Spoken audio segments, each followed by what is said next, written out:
छत्तीसगढ़ के मुख्यमंत्री विष्णुदेव साय क्या कह रहे हैं, आपको सुनाते हैं। स्थापित किए हैं।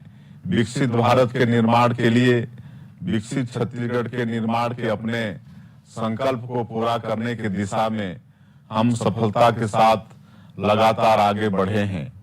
इस दौरान हमने प्रदेश के सभी वर्गों के कल्याण के लिए काम किया और उपलब्धियां हासिल की।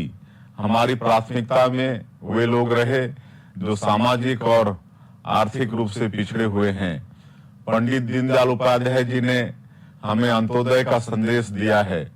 इसी के अनुरूप हमने प्रदेश के अंतिम व्यक्ति तक विकास को पहुंचाने के लिए लगातार काम किया है। हमने राज्य के जनजातीय समाज के गौरव को फिर से ऊंचाई पर स्थापित करने में सफलता प्राप्त की है। उनकी आय और रोजगार में वृद्धि के लिए अनेक कदम उठाए गए।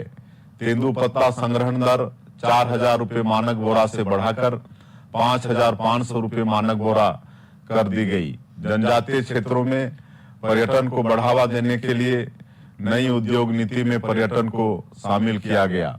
हमारी नई उद्योग नीति से राज्य के औद्योगिक क्षेत्र में भी विकास की नई संभावनाओं का सृजन हुआ है। यह नीति प्रदेश की अर्थव्यवस्था को मजबूत करेगी। हमने इस नीति को रोजगार परक बनाया है।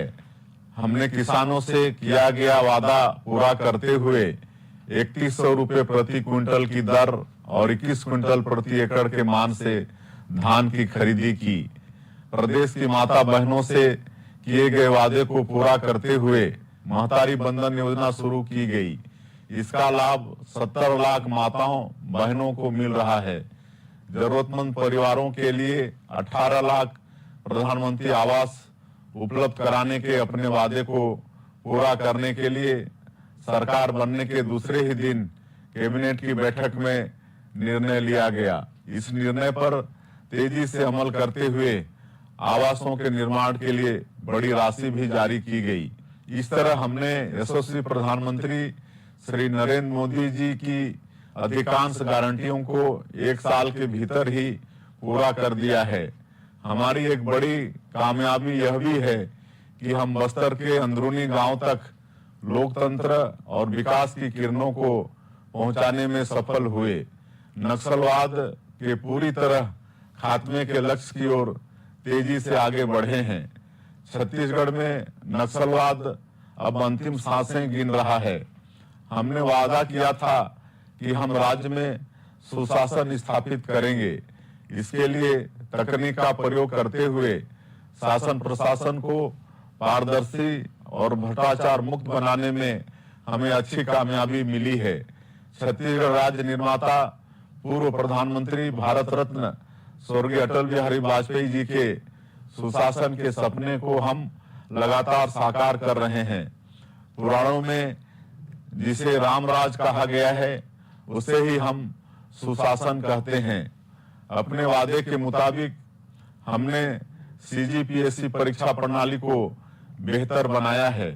पूरी पारदर्शिता के साथ परीक्षाएं हुई और उनके परिणाम घोषित हुए। इससे राज्य की प्रतिभाओं का विश्वास सीजीपीएससी पर लौट आया है। सबका साथ, सबका विश्वास, सबका विकास और सबका प्रयास की नीति पर चलते हुए हम आने वाले दिनों में भी विकास के नए सोपान तय करेंगे। आप सभी को इन उपलब्धियों की बहुत बहुत बधाई। जय हिंद, जय छत्तीसगढ़। उपलब्धियों का लेखा जोखा रखते हुए यहाँ पे सूबे की मुखिया किस तरीके से उन्होंने कहा है कि नक्सलवाद पर सबसे बड़ा प्रहार किया गया है और बस्तर के जो दूरस्थ इलाके है, ग्रामीण अंचल है, वहां पर भी विकास पहुंचाने की कोशिश और साथ ही सीजीपीएससी का भी जिक्र यहाँ पे किया है। आगे बढ़ेंगे।